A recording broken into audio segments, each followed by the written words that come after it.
बिस्मिल्लाहिर्रहमानिर्रहीम। अस्सलाम वालेकुम नाज़रीन, आप देख रहे हैं प्रोग्राम खबर क्या है और मैं हूं आपकी मेज़बान फरजाना सिद्दीक। नाज़रीन, आज प्रोग्राम के पहले हिस्से में आपको बताएंगे कि सिंध में महकमा आपाशी, जिसे हर साल 50 अरब रुपए से ज़ायद तरक्याती स्कीम्स के लिए गुज़िश्ता 15 साल से रकम मिल रही है, और अब हाल ही में 2 मुख्तलिफ इदारों की जानिब से तरक्याती स्कीम्स में घपलों की निशानदही की गई है। मज़ीद तफसीलात बताने के लिए हमारे साथ मौजूद होंगे incharge investigation cell south Mansoor Mugheeri. जबकि प्रोग्राम के दूसरे हिस्से में आपको बताएंगे कि मुल्तान डिवीजन की ज़िले कौंसल्स मुबैना तौर पर करप्शन का गढ़ बन गई हैं। चारों इजला की ज़िले कौंसल्स में करोड़ों रुपए की माली बेज़ाब्तियों का इंकशाफ हुआ है।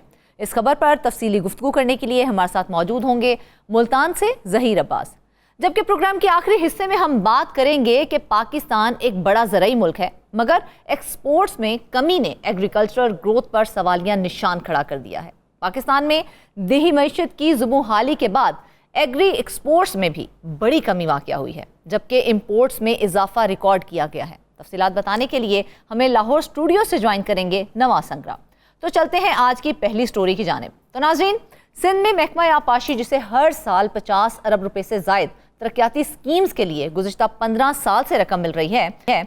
महकमा आपाशी के अफसरान पर मुख्तलिफ वक्तों में करप्शन के इल्ज़ामात तो लगते ही रहते हैं, जिसमें नैब की जानिब से माजी में महकमा आपाशी के अफसरान पर मुकदमात भी बने हैं और उन्हें जेलों में भी भेजा गया है। हाल ही में 2 मुख्तलिफ इदारों की जानिब से तरक्याती स्कीम्स में घपलों की निशानदही की गई है और उसकी इंक्वायरीज भी शुरू की गई हैं।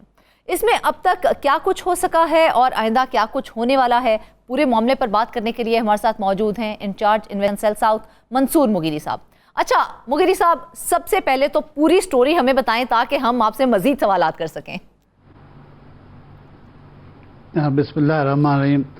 फरजाना, जैसे आपने बताया कि 50 अरब रुपए से ज़ायद सालाना तरक्याती प्रोग्राम में महकमा इरिगेशन को ये रकम दे रहे हैं सिंध गवर्नमेंट वाले। ये गुज़िश्ता 16-17 सालों से की कहानी है। कभी 70-80 अरब रुपए हुआ है तो कभी 100 अरब रुपए को भी टच किया है। लेकिन ये इसलिए भी थोड़े सियाने लोग हैं कि इरिगेशन का जो पोर्टफोलियो है उसको 2 जगह पर उन्होंने डिस्ट्रीब्यूट कर रखा है। एक है कि इरिगेशन डिपार्टमेंट, दूसरा लाइनिंग ऑफ कैनाल। अच्छा। क्योंकि कैनाल पे भी 40-50 अरब हर साल देते हैं, ताकि लोगों को पता न लगे कि जब इरिगेशन का पोर्टफोलियो देखें तो कहें ये देखें ये तो 30-40 अरब है या 50 अरब है, 100 अरब कहाँ है। तो इसी तरह से लाइनिंग ऑफ कैनाल और इरिगेशन है। किसी भी जो सिंध गवर्नमेंट के 44 महकमे किसी में इस तरह की बात नहीं की गई है। हालांकि वर्क सर्विस है जिसका 100 अरब कभी 100 प्लस भी हो जाता है, उनको कभी 2 हिस्सों में तकसीम नहीं किया है। लेकिन इरिगेशन को चालाकी से किया है, क्योंकि यहाँ पर ज़्यादा पैसों की इन्वॉल्वमेंट है, ज़्यादा लोग अमीर कबीर बन गए, ज़्यादा कार्रवाइयाँ हुई हैं। तो हमने माजी में भी बताया। आज की जो स्टोरी है वो ये है कि नैब सखर की जानब से सेक्रेटरी इरिगेशन को लिखा गया है कि आपके पास एक चीफ इंजीनियर साहब हैं, उनका 2008 से लेकर ताहाल हमने रिकॉर्ड बताएं, कोई 9 मुख्तलिफ मकामात, 9 डिवीज़न सर्कल जहाँ पर ये साहब रहे हैं। अच्छा। उनके जो अखराजात जिन्होंने जो भी डेवलपमेंट कराया वो हमें बताएं, क्योंकि उस साहब के लिए मशहूर है कि वो बहुत सिस्टम का आदमी है और उन्होंने अपनी मर्जी से पूरा सिस्टम चलाया है। इरिगेशन की जो तबाही उस साहब ने की है कि उसका हिसाब तो उससे क़यामत के दिन अल्लाह ताला बहुत ज़्यादा लेगा, लेकिन खुदा करे कि उसका हिसाब यहाँ भी लिया जाए ताकि दूसरों के लिए इबरतनाक हो कि सिंध के उन काश्तकारों के लिए नहरी निज़ाम के जो पैसे इस साहब ने जो गलत तरीके से खर्च किए, अपने हवारियों को, हुक्मरानों को खुश करने के लिए जिस तरह से रकम की बंदर बाट की है। नैब ने पहले भी कई बार तफ्तीश किया, लेकिन इस बार कोई 9 डिवीज़न या सर्कल्स हैं जिसमें ठट्टा के 2 हैं, हैदराबाद है, लाड़काना की 2 हैं और मीरपुर खास के अलावा 2 और प्रोजेक्ट है, सिंध रिजाइलेंस प्रोजेक्ट और इम्प्रूवमेंट ऑफ बैरेजेस। अभी भी ये साहब रिटायर होने के बाद पीडी बन के बैठे हैं, कोई बहुत बड़े प्रोजेक्ट अरबों का। अब देखना है कि उस नए प्रोजेक्ट की जानिब नैब भी पेशकदमी कर रही है या नहीं, अब ये इसका वक्त बताएगा। लेकिन अभी 17 सालों का इस साहब के बारे में पूछा गया है कि हमें बताएं क्या है। तो एक पोर्शन ये है इस स्टोरी का आपाशी का। अच्छा। दूसरा पोर्शन ये है, महकमा एक ही है कि सूबाई पब्लिक अकाउंट्स कमेटी जो है जिसके सरबराह निसार खोड़ो साहब है, उसके 3-4 और अरकान हैं जो अच्छे पढ़े लिखे अरकान हैं, उनमें उनके पेराज आए जिसमें बताया गया है कि नवाब शाह में कोई 2.5 अरब रुपए से ज्यादा इंजीनियर साहिबान ने उन ठेकेदारों को रकूम दी, एडवांस में रकूम दी जिन्होंने काम नहीं करा, पैसे लेके भाग गए। ठीक, पैसे लेके भाग गए और उनके खिलाफ कोई कार्रवाई भी नहीं हुई। जब ये मामला पीएससी में आया तो पीएससी वाले हैरान हो गए, उन्होंने कहा ठेकेदार किधर है, तो फिर वो आए बाएं शायद कहने लगे। तो पीएससी ने फिर इंतहाई खतरनाक किस्म के रिमार्क्स दिए और कहा कि जो वज़ीर आला मुआयना टीम है सूबे में इंडिपेंडेंट काम कर रही है, अच्छा काम कर रही है, उनको डायरेक्शन दी गई कि आप मेहरबानी करके इनके जो 3 पेराज है उसकी कोई रकम 2.25 अरब या 2.5 अरब के करीब है, उनकी आप इन्वेस्टिगेशन करें। आज रिकॉर्डिंग से कुछ देर पहले मेरे वहाँ CMRT में किसी जिम्मेवार बंदे से बात हुई कि क्या हुआ, आपको पीएससी ने भेजा और पीएससी ने कहा है 25 दिनों में हमें इंक्वायरी करके दें।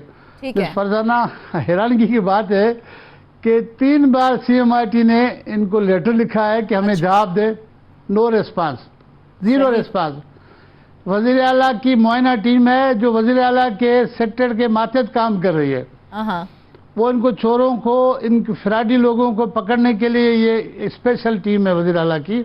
अच्छा मंसूर, हमें ये बताएं कि महकमा आपाशी के खिलाफ 2 मुख्तलिफ इदारों की जानिब से तफ्तीश का मतलब ये है कि कुछ ज्यादा ही गड़बड़ हुई है महकमा आपाशी में, तो वाकई ऐसा ही है? जी बिल्कुल दुरुस्त कह रही हैं आप। गड़बड़ जो है छोटा लफ्ज़ है, अगर मैं कहूँ कि यहाँ पर डाके डगते हैं तो भी गलत नहीं होगा। अच्छा, क्योंकि महकमा आपाशी के खिलाफ एक तो नेब सखर की जानिब से सेक्रेटरी इरिगेशन को लिखा गया है कि जो आपके चीफ इंजीनियर साहब हैं वो इंजीनियर से हुए थे, तो उनकी कोई 8-9 डिवीज़न और सर्कल्स हैं, उनका भी बताएं। फिर जो है CMRT chief minister inspection team है, वो सिंध गवर्नमेंट के मातहत, वज़ीर आला के मातहत काम करता है, उनकी जानिब से भी इनके खिलाफ 2 इदारों की कार्रवाइयाँ हो रही हैं, लेकिन कख परवाह नहीं इनको।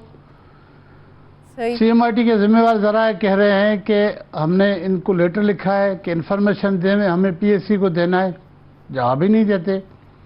मुझे बताएं, जिस इदारे का सरबरा जो है ऐसे बंदे को लगाया जाए जिस पर बिलियंस रुपीस के करप्शन के इल्ज़ाम हो, उनका बीच में घर भी दिखाया गया था सोशल मीडिया पे कि एक गाँव में महलनुमा घर बनाया है, तो वो चार्टर, उसके लिए ज़राए कहते हैं कि वो चार्टर जहाज़ों पर बाहर जाते हैं, बाहर भी उन्होंने प्रॉपर्टी खरीदी है। हालांकि महकमा इरिगेशन में और भी अफसरान रहे हैं, DMG अफसरान रहे, एक जमाल मुस्तफ़ा सैयद साहब थे, काफ़ी असरा, कभी उस पर उंगली नहीं उठी। रफ़ीक बुड़ो साहब रहे हैं सेक्रेटरी, कभी उस पर नहीं। ये जो अभी साहब बैठे हैं कोई 1.5-2 सालों से बैठे हैं, जिनका न सूबाई सर्विस से ताल्लुक़ है ना ही फेडरल गवर्नमेंट से। इरिगेशन का अपना बंदा है, नीचे से आया है, कमाने की महारत रखता है। लोग वो जो हुक्मरान हैं हमारे, उनको इसलिए लगा के बैठे हैं ताकि ये नीचे वालों से इनके तल्कात अच्छे हैं, गठजोड़ अच्छा कर लेता है। 2-4 ऐसी कंपनी हैं जिनके ये शेयर होल्डर हैं, जिनके लिए बता रहे, जिसमें एक MBC कंपनी है। हमने उसकी रिपोर्ट भी ब्रेक की थी कि दरिया सिंध पे कोटड़ी के मकाम पे हाजीपुर बंद पे 6.5 अरब का ठेका दिया था इमरजेंसी जाहिर करके, हालांकि कोई इमरजेंसी नहीं थी। अच्छा, स्टोरी ब्रेक होने के बाद कोई 1.5-2 करोड़ 3 करोड़ का काम हुआ, कोई पूछने वाला नहीं। चीफ मिनिस्टर, चीफ बस यही जानना जरूरी था कि उन तक ये मामलात पहुंचते हैं तो साफ जाहिर है अगर हमें पता चलता है, दूसरों को पता चलता है, तो वजीर आला साहब तक भी ये बात पहुंचती है, बिलावल भुट्टो जरदारी साहब तक भी ये बात पहुंचती है, तो इसके ऊपर खुदारा कोई ना कोई एक्शन लें ताकि बेहतर हल सामने आ सके। नाज़रीन, वापस आएंगे की बात।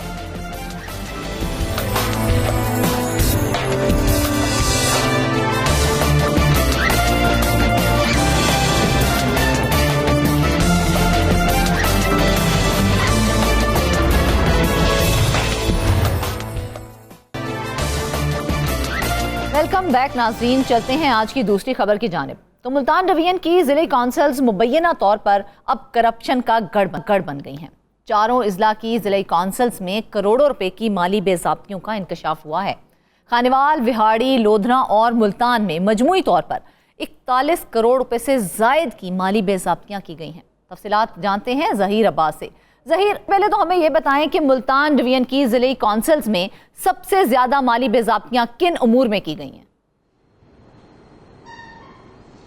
जी, अगर बात की जाए ज़्यादा बड़े पैमाने पर जो माली बेज़ाब्तियाँ हुई हैं मुल्तान डिवीज़न के ज़िला कौंसल्स में, तो वो नक्शा फ़ीस और कन्वर्जन फ़ीस जो है उसकी वसूलियों में हुई है। मजमूई तौर पर जो हमारे पास ये रिकॉर्ड मौजूद है उसके मुताबिक 28 करोड़ 56 लाख रुपए का जो कौमी ख़जाने को नुकसान पहुंचाया गया है कन्वर्जन और जो नक्शा फ़ीसें वो वसूल ना करके। अब होता क्या है कि ज़िला कौंसिल हो, म्यूनसिपल कॉरपोरेशन हो, फाटा हो, जो भी इस तरह का महकमा है कि जहाँ पर किसी भी इमारत का नक्शा पास होता है या फिर कन्वर्जन फीसें जो है वो वसूल की जाती हैं, तो इसको जो अमला है वो कमाई का जरिया बना लेता है। तो यही वजह है कि कौमी ख़जाने में वो रकम जमा करवाने के बजाय वो रकम जो है उसकी बंदर बांट कर ली जाती है। ख़जाने में उसका कोई ना रिकॉर्ड जमा करवाया जाता है, ना ही वो रकम जमा करवाई जाती है। तो ज़िला कौंसिल खानेवाल में इस मामले में सबसे ज़्यादा माली बेज़ाब्तियाँ सामने आई हैं। 13 करोड़ 99 लाख रुपए की जो फीसें थी वो वसूल ही नहीं की गई। ये ऑडिट जो हुआ था ये 2022-23 के माली साल का हुआ था। ये एक साल के अंदर जो कौमी ख़जाने को नुकसान पहुंचाया गया ज़िला कौंसिल खानेवाल में, वो हम आपको बता रहे हैं। दूसरी जानब अगर बात की जाए व्याड़ी में, तो व्याड़ी में 2 करोड़ 50 लाख की फीसें जो है वो वसूल नहीं की गई। इस तरह अगर बात की जाए ज़िला कौंसिल लोधरा की, तो वहाँ पर कदरे शफाफियत नज़र आई कि वहाँ पर सिर्फ 1 करोड़ 34 लाख रुपए की फीसें जो हैं वो वसूल नहीं की गई। इस तरह अगर मुल्तान की बात की जाए तो ज़िला कौंसिल मुल्तान के अफरान और मुलाजमीन जो हैं उन्होंने भी 10 करोड़ 73 लाख की आमदन से कौमी ख़जाने को महरूम रखा। तो ये मजमूई तौर पर 28 करोड़ 56 लाख की रकम बनती है जो सिर्फ और सिर्फ कन्वर्जन और नक्शा फीसों की अदम वसूली से कौमी ख़जाने को नुकसान पहुंचाया गया। अगर मजमूई तौर पर बात की जाए तो जो माली साल 2022-23 का ऑडिट हुआ था उसमें मुल्तान डिवीजन के चारों जो इजला के ज़िला कौंसिल हैं वहाँ पर मजमूई तौर पर 41 करोड़ रुपए से ज़ायद की माली बेज़ाब्तियाँ सामने आई थी। अच्छा ज़हीर, ये बताएं कि आपने कहा कि कन्वेयर फीस और नक्शा फीसों के अंदर जो है ये अदम वसूलियाँ सामने आई हैं, तो इतने बड़े पैमाने पर अदम वसूलियों की क्या वजूहात सामने आई हैं, क्या मौक़िफ़ दिया गया है उनकी जानिब से? जी, गुज़श्ता दिनों भी हमने एक प्रोग्राम किया था, उसमें हमने म्यूनसिपल कॉरपोरेशन के अफरान की निशानदेही की थी कि जिन्होंने कौमी ख़जाने को भारी आमदन से नक्शा और कन्वर्जन फीसों की मद में महरूम रखा था। तो तकरीबन वही पैटर्न है जिस जो MDA में राइज है, जो म्यूनसिपल कॉरपोरेशन में राइज है, वही ज़िला कौंसिल में राइज है। कि करते क्या है कि जितने भी इनके अफरान मुलाजमीन होते हैं मुतलका शोबे के, वो जो भी इनके शहरी इनके पास आता है कि नक्शा फीस के लिए या फिर कन्वर्जन फीस के मामले में, तो उसको बिल्डिंग बनाने की इजाजत दी जाती है।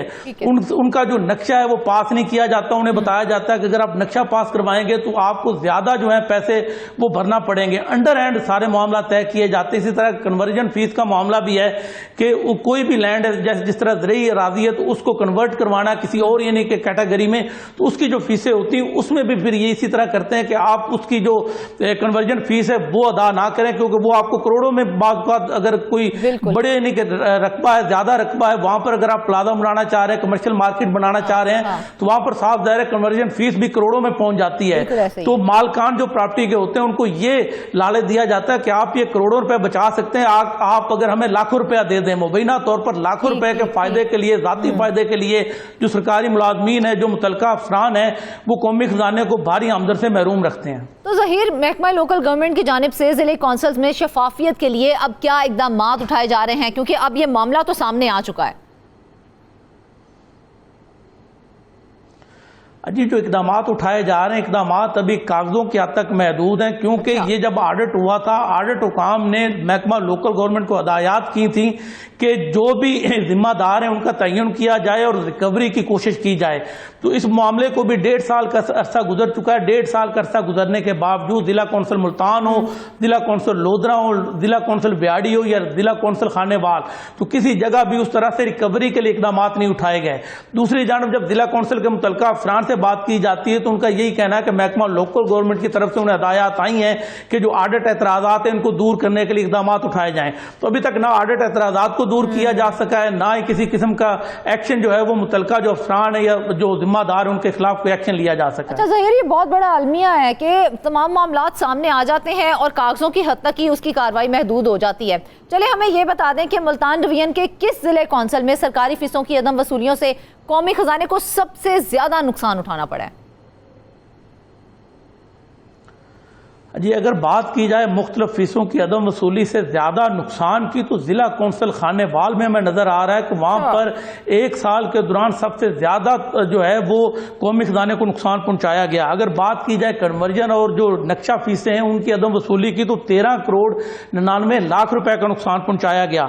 इसमें कमर्शियल मार्केट्स जो हैं, जो प्लाजे हैं, उनसे 5 करोड़ 84 लाख रुपए वसूल नहीं किए गए। इस तरह जो कमर्शियल इमारतें हैं, कमर्शियल इमारतों के मालकान से 6 करोड़ 89 लाख रुपए वसूल नहीं किए गए। इस तरह जो हाउसिंग कॉलोनियां हैं, हाउसिंग कॉलोनी के जो मालकान हैं, उनसे भी 1 करोड़ 25 लाख रुपए वसूल नहीं किए गए। तो ये जो मुख्तलिफ किस्म की फीसें, इसमें जिला कौंसल खानेवाल सरे फहरिस्त है कि उन्होंने सबसे कम रिकवरी जो है वो कन्वर्जन और नक्शा फीस की मद में की है। दूसरे नंबर पर अगर बात की जाए तो वो मुल्तान जिला कौंसिल जो है वो आती है कि इन्होंने 10 करोड़ और 73 लाख रुपए की मुख्तलिफ फीसें जो है वो सार्फिन से वसूल ही नहीं की। अच्छा ज़हीर, जिस तरह से आपने बताया कि अभी तक कागजी कार्रवाई ही चल रही है, तो ऑडिट हुकाम की जानिब से जो है जिम्मेदारों के तयन और रिकवरी की सिफारिशात पर किस हद तक अमल दरामद फिर मुमकिन हो सका है अब तक? जी, उसमें आपको बताता हूं कि तरक्याती स्कीमों के हवाले से हमें नजर आ रहा है कि उसमें हुआ ये था कि कुछ ऐसे तरक्याती मनसूबे थे जिसमें नाकस मटीरियल के इस्तेमाल का इंकशाफ हुआ था। उस हवाले से मुख्तलिफ फोरम पर जो हैं वो दरखास्तें भी गई। जिस तरह एंटी करप्शन है, एंटी करप्शन में भी जिला कौंसिल के इंफ्रास्ट्रक्चर के जो अफरान मुलाजमीन है, चाहे वो जिला कौंसिल लोधरा के हों, खानेवाल के हों, मुल्तान के हों, उनके खिलाफ इंक्वायरियां जो है वो ज़ेर इल्तवा हैं। जब मामला एंटी करप्शन में गया तो इन्होंने जो तरक्याती स्कीमों में मटीरियल इस्तेमाल किया जाता है उसकी सूरत कुछ बेहतर कर दी। दूसरी जानब जो जिला इंतजामिया थी, जिला इंतजामिया भी इस मामले में सामने आई। उन्होंने मुतलका अफरान को सख्त हदायत की कि फिजिकल इंस्पेक्शन भी शुरू की ताकि जो तरक्याती मनसूबे हैं उसमें शफाफियत को मलूद खातर रखा जाए, उसमें जो मटीरियल इस्तेमाल होता है वो भी बेहतर मटीरियल इस्तेमाल हो सके। तो उस हवाले से जब फिजिकल इंस्पेक्शन का अमल शुरू किया गया, उसके बाद ठेकेदार भी कुछ मुतात हो गए। दूसरी जानब जो जिला कौंसिल के इंफ्रास्ट्रक्चर ब्रांच के अफरान मुलाजमीन हैं, उन्होंने भी कुछ शफाफियत लाने की कोशिश की। तो तरक्याती मनसूबों के हद तक हमें नजर आ रहा है कि कुछ शफाफियत आ चुकी है। ताम अगर बात की जाए नक्शा कन्वर्जन फीस की, तो इसमें अभी तक उसी तरह से माली बेज़ाब्तियों का सिलसिला जारी है। जो सार्फिन है उनको फायदा पहुंचाया जा रहा है, दूसरी जानब जो मुलाजमीन है वो अपने फायदे के लिए कौमी खजाने को भारी जो आमदन है उससे महरूम रखते हैं। इस सिलसिले में महकमा लोकमेंट हुकाम की जानिब से क्या मौक़िफ़ दिया जा रहा है, वो क्या कह रहे हैं इस हवाले से? जी, बात वही है कि जो भी अफरान यहाँ पे अपनी पोस्टिंग करवाते हैं तो साफ जाहिर है वो लोकल गवर्नमेंट के जो अफरान बाला हैं उनके मंजूर नज़र होते हैं। अब यहाँ पर जो भी चीफ ऑफिसर आएगा, साफ जाहिर है वो महकमा लोकल गवर्नमेंट के जो सेक्रेटरी हैं उनका मंजूर नज़र होगा, तो वो अपने उसी मंजूर नज़र बंदे के खिलाफ एक्शन क्या लेगा। तो बात तो होता यह है कि एक अफसर जब तब्दील हो जाता है तो उसके बाद वो पंडोरा बॉक्स खोलता है कि उसके दौर में ये बेज़ाब्तियाँ हुई। तो वो अफसर तो तबादला करवा के जा चुका होता है, तो पीछे जो अफसर आता है तो वो यही जवाब घटता है कि भाई मेरे जो दौर था उस दौर में ये माली बेज़ाब्तियां सामने नहीं है, ये पिछला मामला है। तो पिछला जो चीफ अफसर है वो जाने। वो पिछले चीफ अफसर से जब बात की जाती है तो वो कहते हैं जी कि मैंने अपने दौर में शफाफियत लाने के लिए काफी इकदाम किए थे।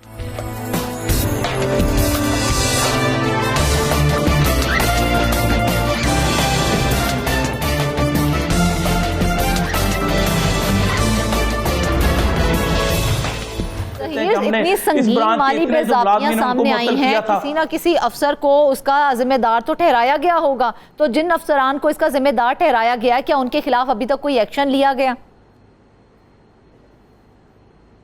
ये आप देखें कि होता क्या है कि जब भी किसी भी महकमे का ऑडिट किया जाता है तो ऑडिट हुकाम की जानब से तमाम तरह हक़ाइक़ जो हैं वो मुतलका जो महकमा होता है उसके सरबराह के सामने रखे जाते हैं कि आपकी इस ब्रांच में इस तरह की गड़बड़ हुई है। तो साफ ज़ाहिर उस दौर में जो उस ब्रांच का हेड होगा, जो उस ब्रांच का सुपरिटेंडेंट होगा, तो उनकी तरफ से माली बेज़ाब्तियाँ की जा रही होंगी। मगर जब भी हिदायत की जाती हैं मुतलका अफरान को, सरबराहान को कि आप अपने महकमे में शफाफियत लाने के लिए इक़दाम करें, ये ऑडिट एतराज़ात लगाए गए, इनको या दूर करें या फिर रिकवरी के लिए जिम्मेदारों को तयन किया जाए।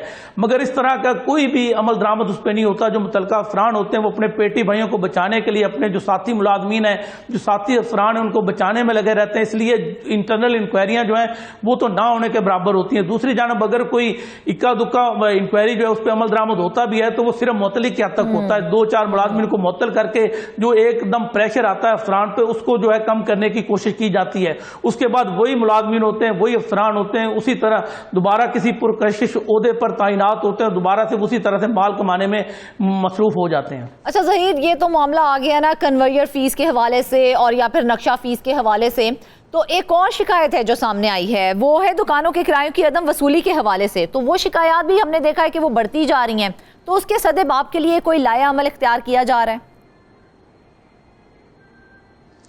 अगर लाया अमल इख्तियार किया जाता तो जो वसूलियां हैं जो दुकानों के किराए के मद में उसकी रेशो ज़्यादा हो जाती, मगर बदकिस्मती से उसमें कोई फ़र्क सामने नहीं आया। अब देखिए म्यूनसिपल कॉरपोरेशन है तो वहाँ भी काफ़ी ज़्यादा अराजी जो है वो उनके पास मौजूद है, उनके पास दुकानें मौजूद हैं, वो जो लीज पे देते हैं आगे जो है वो देते हैं, उनकी नीलामी करते हैं, तो उससे खातर खा आमदनी जो है वो म्यूनसिपल कॉरपोरेशन को हासिल हो रही है। मगर यहाँ पर ज़िला कौंसिल के जो इमलाक हैं, जो दुकानें हैं, उनके किराए वसूल ही नहीं किए जाते। अब इससे जो है वो कौमी खजाने को भारी नुकसान पहुंचता है। अगर बात की जाए जिला कौंसिल खानेवाल की, तो वहां पर 2 करोड़ 40 लाख रुपए जो है वो दुकानों के किराए वसूल ना करके कौमी खजाने को आमदन से महरूम रखा गया है। इस तरह अगर बात की जाए व्याड़ी की, तो व्याड़ी में भी मुख्तलिफ दुकानों के किराए की मद में 48 लाख रुपए की आमदन से कौमी खजाने को महरूम रखा गया। इसी तरह लोधरा की बात की जाए तो लोधरा में भी के हवाले से कोई उन्हें रजिस्टर्ड नहीं किया जाता, उनकी कोई बुक तैयार नहीं की जाती है, उनका कोई हिसाब किताब नहीं दिया जाता है। जी अब देखें ना, हिसाब किताब होता है तो ऑडिट पैरा जो है वो बनता है।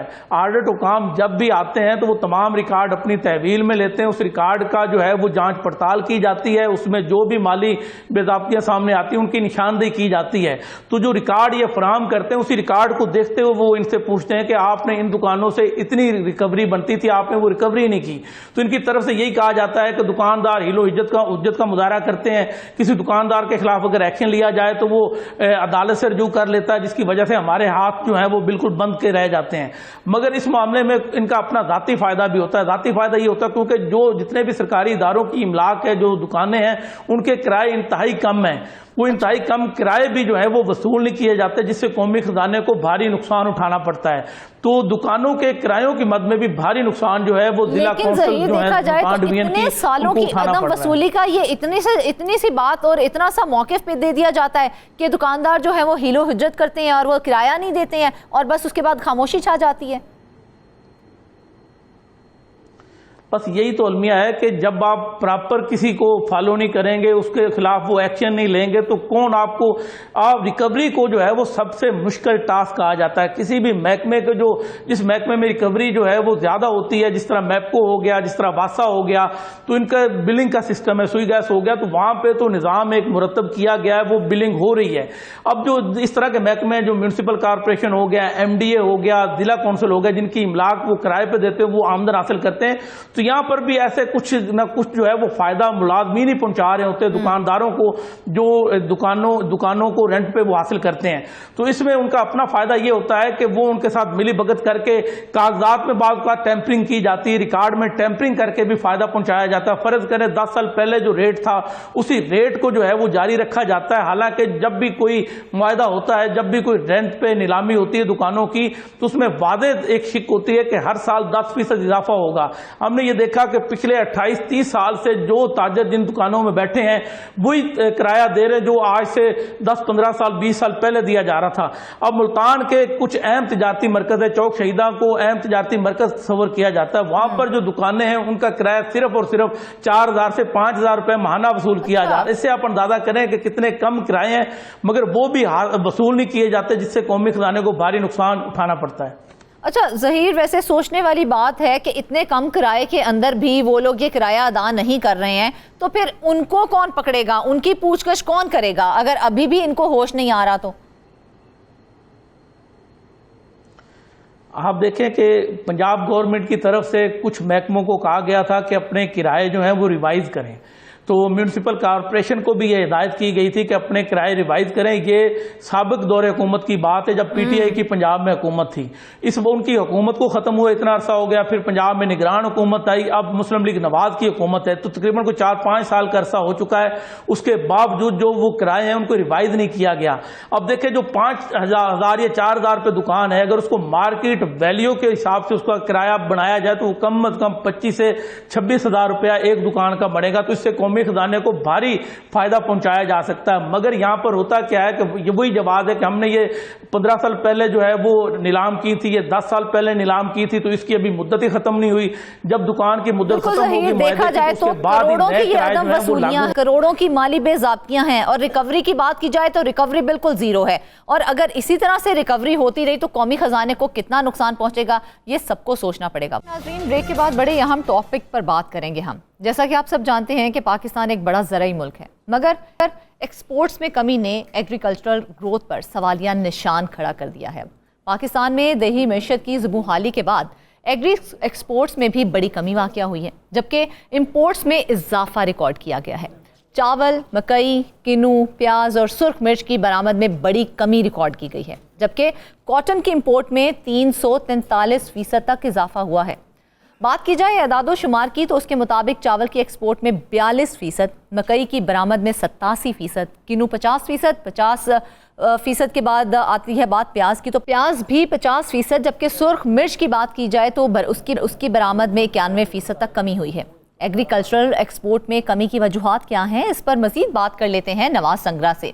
नवाज में बताएं कि क्या वजह है कि पाकिस्तान की एग्रीकल्चरल एक्सपोर्ट कम हो गई हैं। जी बिल्कुल, जैसा कि आपने आदाद व शुमार जो है वो बताए हैं कि पाकिस्तान की जो एग्रीकल्चरल एक्सपोर्ट्स हैं वो कम हुई हैं। ये बड़ा अलमी है पाकिस्तान की इकॉनमी के लिए, क्योंकि पाकिस्तान जो है वो एक बड़ा ज़रूरी मुल्क है। तो यहाँ की जो ज़राअत है उसमें तो तरक्की होनी चाहिए, ज़राअत में बेहतरी आनी चाहिए, उसकी एक्सपोर्ट्स जो हैं उनमें इजाफा होना चाहिए। लेकिन अलमिया ये है कि पाकिस्तान की जो एग्रीकल्चरल एक्सपोर्ट्स हैं उनमें कमी वाक़या हुई है, जिसकी बड़ी वजह जो है वो ये हो सकती है कि जो क्लाइमेटिक चेंज हैं, जो मौसमियाती तब्दीलियाँ हैं पाकिस्तान में, उनके जो बड़े असरात आ रहे हैं हमारी फसलों पर, जिसकी वजह से हमारी जो प्रोडक्शन है, जो पर एकड़ प्रोडक्शन है या ओवरऑल जो प्रोडक्शन है वो कम हो रही है। उसके अलावा आबादी में इजाफा हो रहा है, तो हमारा जो अजनास का इस्तेमाल है वो भी बढ़ रहा है, जिस वजह से हम बढ़ रही हैं हमारी।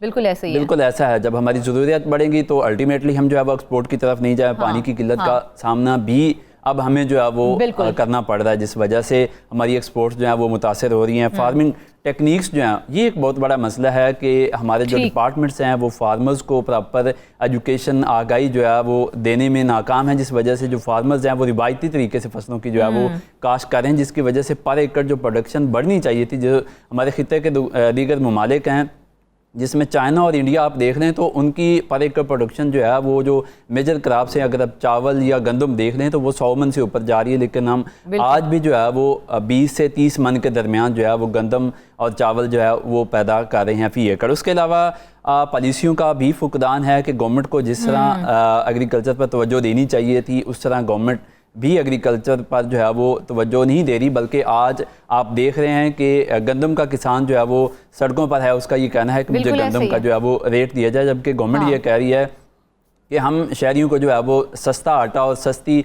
रोटी खिलाना चाहते हैं। साथ में जो है वो डीरेगुलेशन की बात हो रही है कि डीरेगुलेट करके गवर्नमेंट जो है वो किसी भी जो ज़रूरी जिन्स है उसमें उसकी खरीदो फरोख्त में जो है वो मदाखलत नहीं करना चाह रही, फ्री मार्केट जो है उसकी बात हो रही है। उसके अलावा एक बड़ा इशू जो है एक्सपोर्ट में वो ये भी है कि हमारे जो कंपीटिटर्स हैं जो इंटरनेशनल मार्केट में हैं, तो 4 बड़े मुल्क हैं जो जिनके साथ हमारा कंपटीशन होता है, जिसमें इंडिया है, चाइना है, थाईलैंड है और बांग्लादेश है। एक ही मार्केट में पाकिस्तान के साथ इन चारों ममालिक की जो गुड्स हैं वो भी पड़ी होती हैं।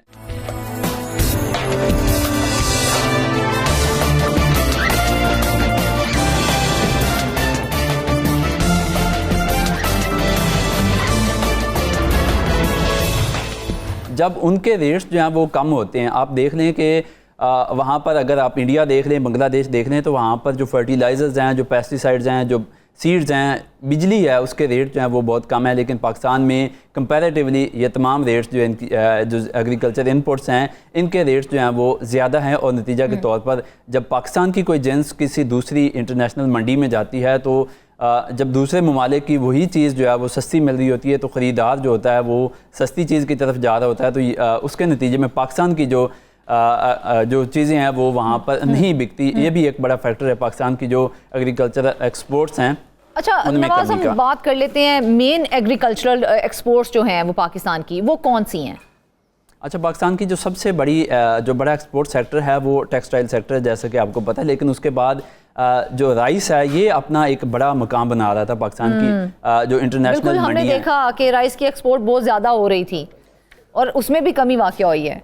ये एक बड़ी अहम चीज़ थी कि पाकिस्तान में इस बात पर बड़ी खुशी का इज़हार किया जा रहा था कि टेक्सटाइल सेक्टर के बाद जो राइस है ये इसकी एक्सपोर्ट जो है उसको एक बड़ा उसमें एक बड़ा जंप नज़र आ रहा है। और पाकिस्तान की जो राइस एक्सपोर्ट है वो ये कहा जा रहा था कि शायद टेक्सटाइल एक्सपोर्ट से भी जो है वो आगे चली जाए। लेकिन अलमिया ये है कि जो राइस की एक्सपोर्ट है उसको एक बड़ा कट लगा है और वो एक्सपोर्ट आगे जाने की बजाय जो है वो पीछे आई है, क्योंकि गुज़श्ता बरस से जो है वो $4 अरब तक पाकिस्तान जो है उसने राइस की एक्सपोर्ट की दुनिया के मुख्तलिफ ममालिक को।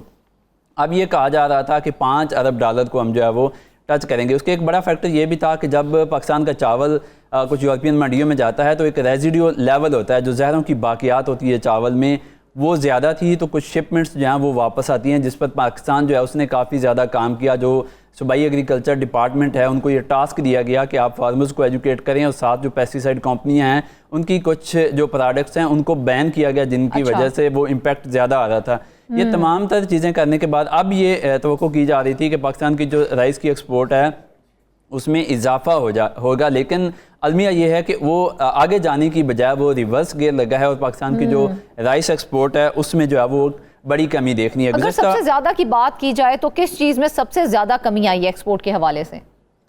देखें, मेजर जो एक्सपोर्ट थी वो चावल की थी, उसके अलावा हमारा किन्नू जो है वो बाहर जाता है, मैंगो जो है वो बाहर जाता है। अगर ये चीज़ें अपने फ्लो के साथ रहती तो जो छोटी अजनास हैं जो कम मिकदार में जाती हैं उनसे कोई फ़र्क नहीं पड़ना था, लेकिन चावल की एक्सपोर्ट से जो हमारी नेशनल इकॉनमी है उसको बड़ा धचका लगा है। अगर चावल की एक्सपोर्ट जिस तरह एक फ़्लो था वो बना रहता तो यकीनन आज जो किसान गंदम के रेट ना मिलने की वजह से शिकवा कर रहा है, शायद उसको गंदम जो है वो कम कीमत बेचने पर भी जो है वो शिकवा ना होता और राज़ी हो जाते अगर चावल की एक्सपोर्ट बेहतर हो जाती तो। बिल्कुल ऐसा है, और हुकूमत पर इतना ज़्यादा जो प्रेशर आज बिल्ड हो रहा है गंदम ना खरीदने की वजह से या गंदम के रेट जो है वो मुकर्रर ना करने की वजह से, अगर किसान को चावल से अच्छा पैसा मिल जाता, अच्छा प्रॉफिट मिल जाता तो शायद किसान जो है इस बात से एग्री कर लेता कि ठीक है, अगर गवर्नमेंट जो लोग हैं उनको अगर सस्ती रोटी जो है वो खिलाना चाहती है तो हम भी गवर्नमेंट के साथ जो है वो एग्री करने पर जो है वो मुतफिक हो जाते हैं। लेकिन मामला ये है कि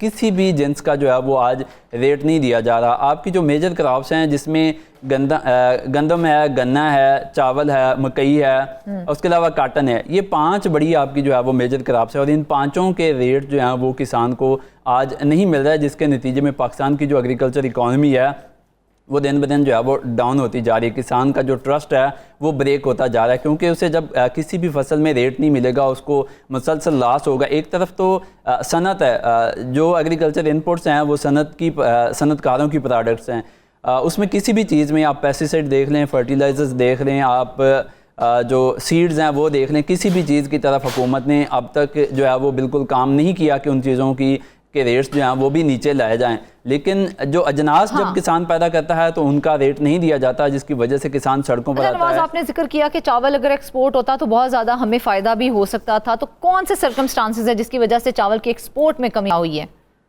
इसमें एक मेजर तो जिस पे हमने पहले बात कर ली है कि जब हमारी शिपमेंट्स बाहर जाती हैं तो जब उन हमारे चावल में जहरों की बाकियात ज़्यादा होती है तो वो वापस आ जाती हैं। एक तो ये बड़ा फैक्टर है। दूसरा बड़ा फैक्टर जो है वो कम्पिटेटिवनेस का है। अच्छा। जो दूसरे ममालिक हैं, इंडिया या चाइना या थाईलैंड या बांग्लादेश का जो चावल है वो इंटरनेशनल मार्केट में इस वक्त सस्ता है। उसकी एक बड़ी वजह यह है कि वहाँ पर चावल पर जो प्रोडक्शन कास्ट है वो कम आती है और नतीजे के तौर पर वहाँ का चावल जो है वो सस्ता होता है। और पाकिस्तान का चावल जब इंटरनेशनल मार्केट में महंगा होगा तो ज़ाहिर बात है। यहाँ पर चावल की प्रोडक्शन में इतनी कॉस्ट क्यों आती है? क्या हमारे पास वो फार्मिंग टेक्निक्स नहीं है?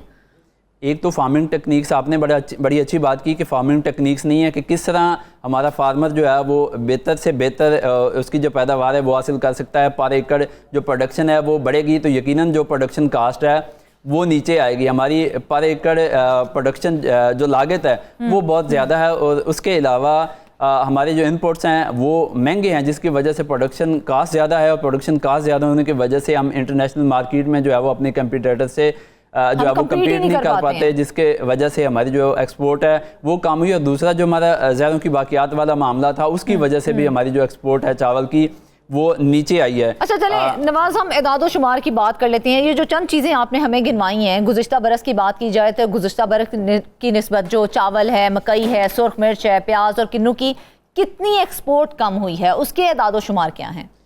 अच्छा, गुज़श्ता 3 माह की बात की जाए तो चावल की जो एक्सपोर्ट है उसमें 42% जो है वो कमी वाक़ई हुई है। 2024 के जो पहले 3 माह थे उनमें चावल की जो एक्सपोर्ट है वो 27,63,000 मेट्रिक टन जो है वो की गई थी, जबकि 2025 के इन्हीं माह में जो है वो 16,24,000 मेट्रिक टन पर जो चावल की एक्सपोर्ट है वो आ गई है। उसके अलावा किन्नू आप देख लें, किन्नू की एक्सपोर्ट जो है उसमें ये हमारा जो पिछला सर्दियों का सीज़न था उसमें गुज़श्ता बरस की निस्बत जो है वो 50% कमी जो है वो रिकॉर्ड की गई है। 2024 में हमने जो है वो 2,90,000 मेट्रिक टन जो किन्नू है वो एक्सपोर्ट किया था, लेकिन 2025 में ये कम होकर 1,44,000 मेट्रिक टन पर जो है वो आ गया। मकई जो हम काफ़ी मिकदार में जो है वो पाकिस्तान से एक्सपोर्ट कर रहे थे, उसकी जो एक्सपोर्ट है उसमें भी 87% कमी रिकॉर्ड की गई है। 2024 में 6,19,000 मेट्रिक टन जो है वो मकई हमने मुख्तलिफ ममालिक को एक्सपोर्ट की थी, लेकिन 2025 में जो है ये 78,000 मेट्रिक टन पर जो है वो आ गई। इस तरह प्याज की बात करें तो प्याज जो है उसकी एक्सपोर्ट में भी कमी वाक़या हुई है और 2024 में हमने 1,62,000 मेट्रिक टन प्याज जो है वो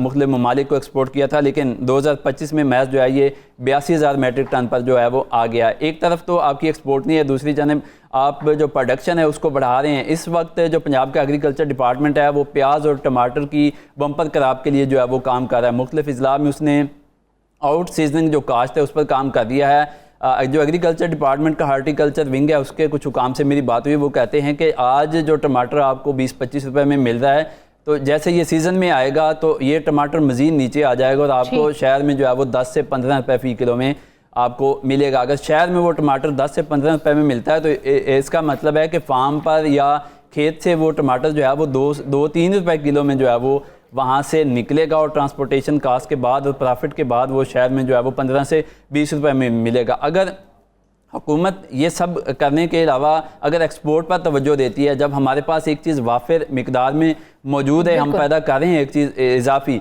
तो हुकूमत को चाहिए कि इन सब चीज़ें जो हैं इनकी एक्सपोर्ट की जाए, वहाँ से ज़र मुबादला भी आए, बिल्कुल एक्सपोर्ट करनी चाहिए। लेकिन जैसा कि हमने अपनी खबर के आगाज़ में कहा था नवाज कि पाकिस्तान एक बड़ा ज़राई मुल्क है, उसके बावजूद अगर देखा जाए तो कॉटन की इम्पोर्ट में भी इजाफा हुआ है, उसकी क्या वजूहात सामने आई हैं, बस ये बता दीजिए। ये एक बड़ी अहम चीज़ है कि पाकिस्तान का जो सबसे बड़ा एक्सपोर्ट सेक्टर है वो टेक्सटाइल है और टेक्सटाइल जो है वो कॉटन पे चलता है। तो हमारी जो कॉटन की जो पैदावार है उसमें कमी हुई है। गुज़श्ता बरस पाकिस्तान ने जो है वो 83 लाख गांठें जो है वो पैदा की थी, लेकिन इस बरस जो है वो 53 लाख गांठों पर पाकिस्तान की जो पैदावार है वो आ गई है। 40 लाख गांठों का जो हमें जो है वो खसारा सामना करना पड़ा है। उसके बाद जो है वो हमारा इंपोर्ट पर जो है वो इन्हिसार बढ़ गया है। बाद से हम जो कॉटन इंपोर्ट करते हैं, बड़े ही अफसोस की बात है कि इंपोर्ट में इजाफा हुआ है। जैसा कि पाकिस्तान एक बड़ा ज़राई मुल्क है, उसके बावजूद अगर हमें बहुत सी चीज़ों को इंपोर्ट करना पड़ेगा तो ये बहुत बड़ा अलमिया होगा। नाज़रीन, इसके साथ ही आज के प्रोग्राम से बस इतना ही। ढेर सारी दुआओं में याद रखिएगा। इजाज़त दीजिए, अल्लाह हाफ़िज़।